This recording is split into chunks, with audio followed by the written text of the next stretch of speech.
pumatay na tao ng rape na bata, ang mangyayari sa'yo, ang puhunan mo lang pagdating mo sa bahay Pag-asa, kwentuhan lang. Wala kang gagawin, kundi makikipagkwentuhan ka lang doon sa lahat ng mga ibibigay sa'yo ng gobyerno, sa mga programa doon, pero hindi ka nagbabayad ng kasalanan mo. Sweldo yung bata. So nakapataw pa po, Mr. President, sa pananagutan ng Estado, kung ikaw ang prosecution, ikaw ang dapat sana patunayan ng bata, wala pa po akong discretion eh. Ang totoo niyan, hindi ko po kayang timbangin. Hindi ko po talaga alam na ganito po palang mangyayari. So, sasabihin ng korte ngayon, walang discretion ito. Ligtas na naman siya. Ngayon, tutulong po yung social worker. Doon, yun po yung batayan. Kailangan lang mapagtibay natin na yung bata sa maraming elemento, mapapagtibay natin. Meron siyang discernment. Ginawa niya, alam niya yung consequence, pati paraan ng paggamit niya at pa yung kahihinatnan niya at ang epekto sa lipunan, alam na alam niya. Kahit 7 years old, dapat managot siya. At nanggaling po sa ating mahal na senador na open po siya sa pagdiskusyonan to. At kanina lang po, nabanggit niyo po kanina, parang open na kayo mag-amenda tapos binawin niyo. Doon lang po ako naguluhan. Pero sana po, pag-usapan na lang po natin. Maraming salamat po sa inyo. Thank you, Senator Pangilinan. Mr. President, next to interpolate is Senator Rodante Marcoleta. I move that he be recognized. Senator Marcoleta is recognized. Thank you, Mr. President. Senator Robin, okay pa ba? Opo. Parang isa pong katuwaan sa akin ng kayo po ay magtanong. Opo. Iniisip ko kasi baka masakit na yung paa mo. Hindi po. Iniintindi ko rin yun, baka kasi bata ka pa eh. Nag-i-enjoy po ako. Salamat po, Mr. President. Mr. President, Your Honor, alam po ba ninyo na yung batas na tinatawag nating RA 10630, ito po yung nag-anmienda sa RA 9344 Opo. na kung saan yung pong criminal o minimum criminal responsibility po ay inilagay sa 15 years old. Alam din po ba ninyo na ang naging basihan kung bakit ito po ay nailagay nga sa 15 years old, ito po ay hinugot sa mga magkakaibang pamantayan mismo ng United Nations. Sila hindi nagkakaintindihan eh. Halimbawa po, yung UN Standard Minimum Rules for Administration of Justice o yung Beijing Rules, yun po walang specific age yun. Yun namang UN Guidelines for the Prevention of Juvenile Delinquents, yung Riyadh Guidelines, hindi pare-pareho. Sa mga tweet yun pong 15 ay wala naman talagang basihan eh. Pwedeng 8, pwedeng 9, pwedeng 10. Ang pinag-uusapan po kasi rito in the final analysis, Mr. President, ay yung kapasidad ng isang bata na gumawa ng isang karumal-dumal na krimen.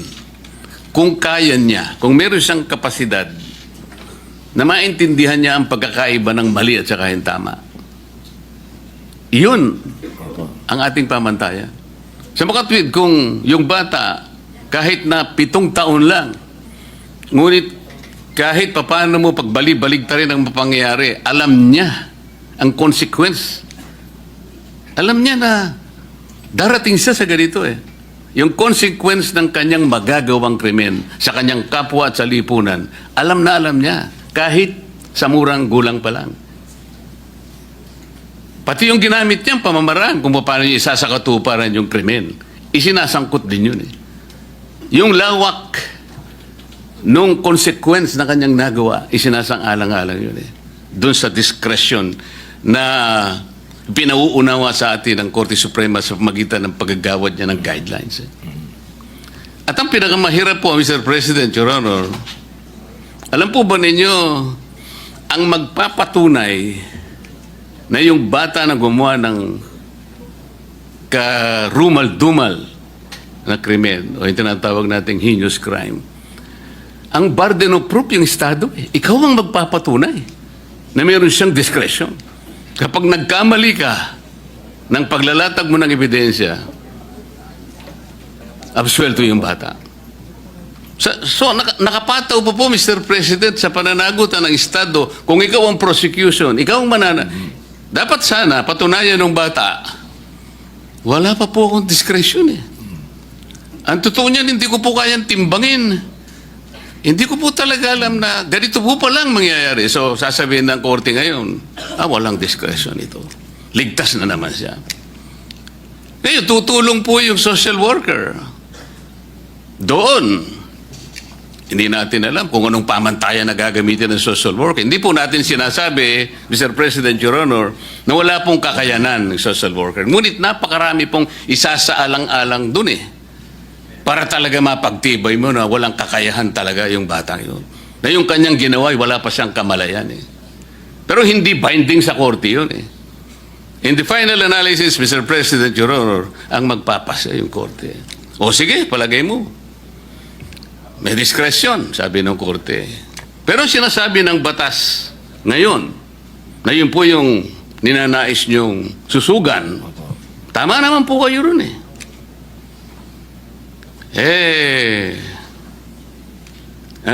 Ang sinasabi po niya kasi ron eh, kailangan makilala natin kung anong mga consequences.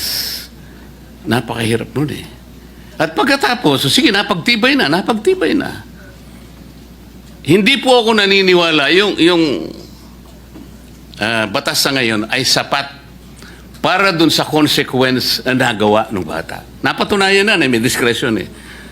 O sinabi ng batas, sige, mandatorily you will be confined at the Bahay Pag-asa. Pati nandun eh.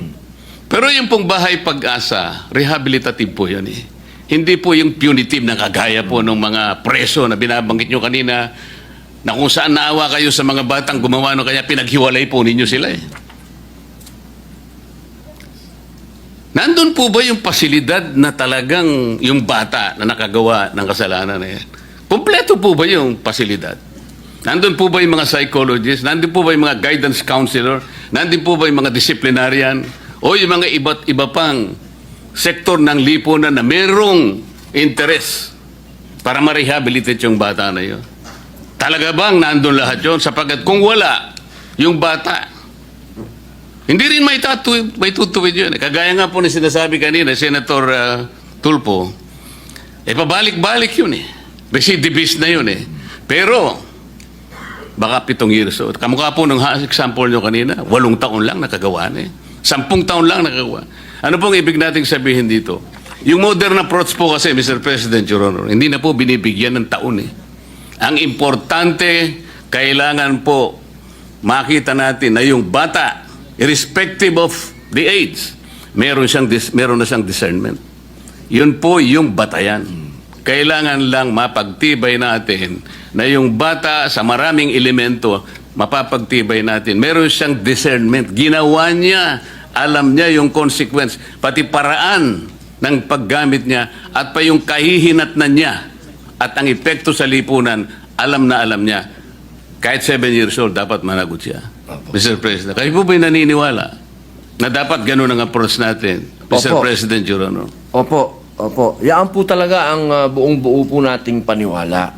Katulad po ng nabanggit ko kanina sa amin pong patron.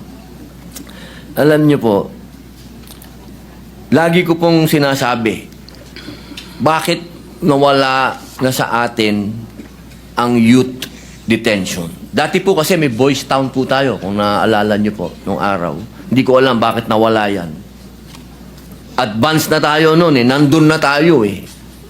Kasi kung sasabihin niyo po sa akin na sapat ba para sa mga nakagawa ng heinous crime, yung dadalhin sa Bahay Pag-asa, doon po lang ako talaga nasaktan. Sapagkat nung ako po talaga ang saksi niyan sa Camarines Norte, nung dinala yung mga nang-rape at pumatay na nag-video pa doon sa kanilang ginawang rape at ginawa nilang autopsy, hindi po talaga ako makapaniwala. Iyan lang ang gagawin nyo? Diyan sa mga batang yan, ganyan lang i-interviewin nyo. Ni anytime pwedeng tumakas dito dahil wala namang kulungan. Ito yan lang. Ayan daw po talaga ang sinasabi ng batas. At sinabihan pa ako, hanggang dyan lang po kayo. Hindi nyo po pwedeng tanungin, ha? Ako na po yun. Senador na po ako nun. Hindi ko pwedeng tanungin. Hindi ko pwedeng kausapin. Hindi ko pwedeng, wala ho talaga. Hindi daw pwede. Kasi underage sila. So yun lang po ang aking hinanakit. Ang hinanakit ko po, totoo lang, mahal na patron, ay bakit naman dumating tayo sa puntong ito na kapag ang nakagawa ng karumal-dumal na krimen, tatratuhin pa ba natin itong bata? Ibig sabihin, hindi man tayo makaisip po ba ng paraan na tayo gumawa man lang ng youth detention center na maramdaman man lang nung bata na siya po ay nangulungan, hindi na kasama kaming matatanda. Kasi ako po mismo, naniwala no na hindi dapat kasama ang matanda. Yun nga lang, nung iniwan namin, nagpaluan, may patay. Ang sinasabi ko lang po, hindi pa rin mainam na itong mga batang to kasama pa rin ng mga matatandang bilanggo. Sana ang pag-usapan na natin ngayon, meron na tayong youth detention center na nandun po nakapaloob na yung sinasabi po nung na yung umiiral na batas na naando doon yung loob, yung rehabilitation. Dahil kung tatanungin din niyo po ako, nung ako po'y nangulungan, ako din po ang nagdala ng unang-unang therapeutic center sa loob ng Bilibid. Ibang usapin naman po yan dahil sa drugs naman po yan. Nabigyan pa po tayo ng award ng DDB dyan dahil tayo pong naggawa ng rehabilitation dyan sa loob at inabot po yan ni General Binarao. Ang ibig ko lang pong sabihin, naniniwala tayo sa rehabilitation. Pero bago tayo makarating sa rehabilitation, magbayad ka muna ng kasalanan mo. Hindi naman po pwedeng hindi ka magbayad ng kasalanan. Yun lamang po. Alam ko po, Mr. President, ang gusto po ninyong bigyan ng diin ay makilala sana ng bata sapagkat nakagawa nga siya noon at meron nga siyang discernment mong gawin niya yon, ay sa sarili niya mapanagutan niya yon. Opo. Baka sakaling kahit na sa murang edad niya, Mr. President, Your Honor, ay makapagsimula siyang maalala niya na ganun pala. Ganito pala ang magiging epekto para sa akin kung uulitin ko pa ang bagay na ito. Kasi ang nangyayari po sa ilalim ng batas, Mr. President, kaya mandatory po, dadalhin siya sa bahay Pag-asa.